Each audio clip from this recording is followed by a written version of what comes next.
Сайн байцгаана уу? Ном ертөнц клубын гишүүн Мишель байна. Ном ертөнц клубын дэдаглагч Батторж байна. За, бид нэр байгаль экологийн тухай 50 номынхоо подкастны ээлж нэгэн дугаараар та бүхэнтэйгээ уулзахаар ирсэн байна. За, сайн Батторж аа. Сайн байна та.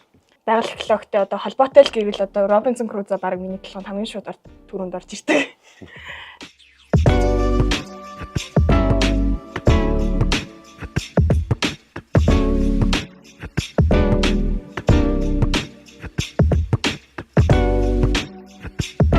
За, зохиогчийн талаар танилцуулаад өгөөч, хоёулаа номныхаа талаар ярьж эхлэхээс өмнө.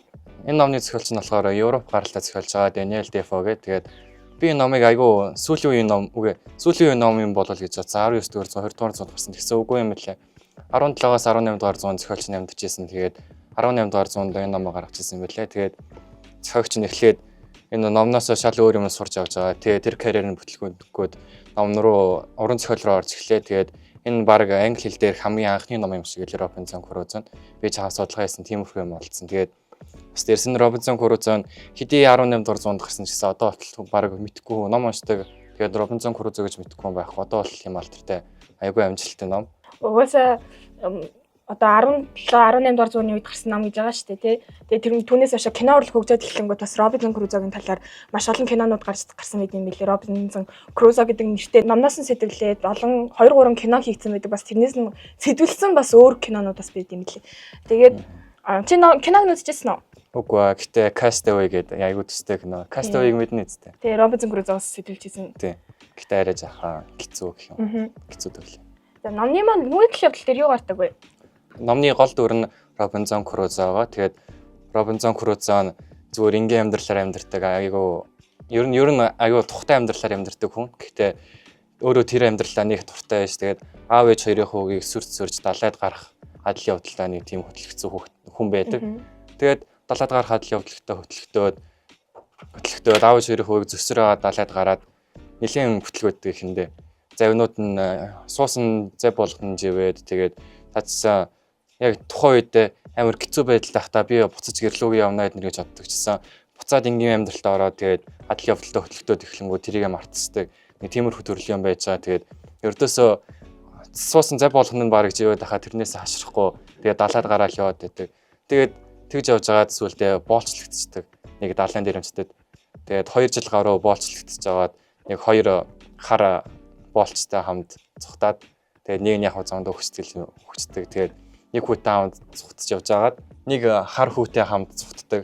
Нэрийн сайн санахгүй энэ юусэн нэг хар хүүтэй хамт цухтаад тэгээд тэр хоёр далайд амьдраад заримдаа аралт харуул тэгээд тэр аралтай хоёр байж явж байгаад Испанис илүү англи нэг тийм ахлагчтай таарад завны ахмадтай таараад тэгээд манай хүн Бразил очоод ферм ажиллуулж эхэлдэг. Тэгээд ферм ажиллуулж байгаа тухайн фермээ илүү өргөжүүлэх санаатай өөрөө хөлөө онгоц цахалж явж байгаа. Хөлөө онгоц нь ингээд хар шууруунд өртөөд сүрчдэг.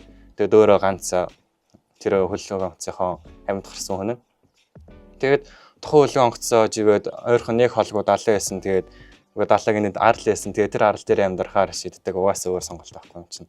Тэр арал дээр амьдрна. Тэгээд манай хүн тэр арал дээр нэлээд олон жил амьдэрсэн. Манай Робинсон Крузо гэдэг ном маань болохоор ер нь баг ер нь л 100% одоо байгаль хэтгэлгүй дээр болдсон шүү дээ. Тухайн арал дээр ихэнх үйл явдал нь. Тэгээд одоо тэр үед амьдарч байхад одоо авах сургамжууд байгаа юу? Байлгүй яг уу. Тэгээд яг энэ номыг уншвал тэгээд Робинсон Крузогийн хийж байгаа юмнуудыг уншаад байвал тэгээд ер нь баг би бол тэр арал дээр очиод тэгээд амьдарч таалцгааргүй юм шиг санагдсан. Яг байгаль дээр байгаа юмнуудыг амьдраад яаж ажиллах тэр яаж үр тариалах яаж тэр модыг ажиллаад чухал өөртөө хэрэгтэй хэрэгслүүд хийхэд тэгээд тиймэрхүү юмнууд бол зөндөө ном дээр гарсан. Тэгээд тэр дэг энэ Робинсон Крузо гэдэг номыг бас уншаад сайн тал нь энийг уншиж юм бол ер нь модон төөсөн үе тэгээд Робинсон Крузогоос уншсан сургамжууд эднэрийг ашиглаа тэгээд амьдрахад бол нэлийн боломжтой. Тиймэрхүү тал дээр бол нэлийн гоё ном. Манай Робинсон Крузо гэдэг ном маань яагаад манай 50 номын жагсаалтанд ороод ирсэн юм бол байгаль экологтой яаж холбогдож байгаа вэ? За Робинсон Крузогийн одоо тэр арал дээр хаягдсанаас хойш бүхэл амьдрал нь байгальтай холбоотой. Чадсан байгаль дээр амьдарч байгаа. Тэгээд тухайн арал дээр тэгээ байгальтайгаа зохицоод амьдрахгүй бол цаадч өөрөө тэгж тухайн арал дээр удаан тэсэх боломж байхгүй. Робинсон байгаль экологтой тэр утгаараа л холбогдож байгаа. Байгаль дээр яаж амьдарч байгаа, байгаль дээр яаж зохицох тэгээд тэр байгалийн эд зүйлээ ашиглаад юу гэж болох, яаж өөртөө хэрэгтэйгээр ашиглаж болох. Тэгээд тухайн юмнууд ямар хэрэг болох. Тэгээд тэр мод эднэр эрийг ашиглаад юу гэж болох, яаж үр тариалахад тэгээд тиймэрхүү утгаараа байгальтай холбогдож байгаа. Мэдээж одоо хүмүүс чинь байгальтайгаа зохицож амьдрахгүй л бол одоо байгалийн нэгэн хэсэг л болж байгаа, нэгэн мах бод зүйл юм чинь амьдрах боломжгүй шүү дээ, тий. Чи бусад хүмүүс энэ номыг санал болгох уу? Санал болгох бол яагаад санал болгох вэ? Санал болгохгүй яг хав би бас түрүүн хэлсэнчлэн энэ дээр нэлийн хэрэгтэй зүйлүүд зөндөө байгаа.